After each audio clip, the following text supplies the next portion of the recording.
You have it on? Yeah. All right, so check it out. I have this compass laying down on the floor.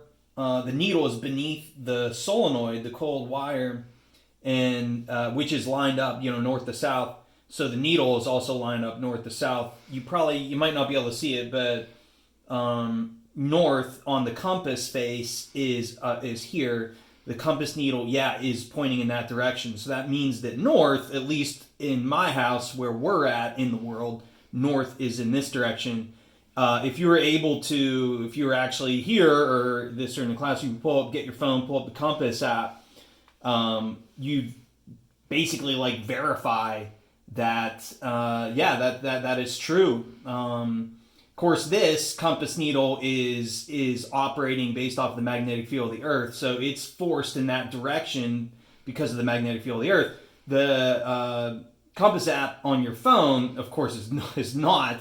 It's actually based off of the not accelerometer. I can't think of like the gyroscopes that are and stuff like that. That is the software and hardware that's in your phone. That is basically like the GPS positioning of the phone and the tilting of the phone and rotation and stuff like that. This doesn't need it operate based on magnetism. That does. But here, check this out. Actually, too, is you guys learned earlier that this thing, compass needle, operates based off of magnetic fields. You could affect its direction by introducing another magnetic field close by, like this pretty weak magnet. This is a weak bar magnet, but still, you could see how easily it is to override the magnetic force of the Earth with the magnetic force from some other magnet.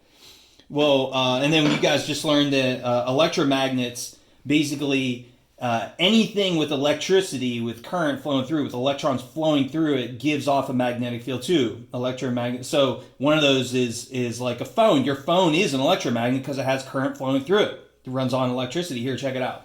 So as I bring the phone close to the compass needle, it's pretty weak, but you could barely see that compass needle move just by bringing the phone nearby close to it. And there you go. That's proof that there is actually a magnetic field around your phone too, because there are electrons flowing through it. So it itself is an electromagnet. And then if I rotate this compass, you could see the compass needle, of course, continuing to point in the same direction because the magnetic field of the Earth is keeping it forcing it, keeping it in that direction. And I do the same thing, with the phone compass. It responds the same way, granted not by magnetism, but because of what I explained earlier.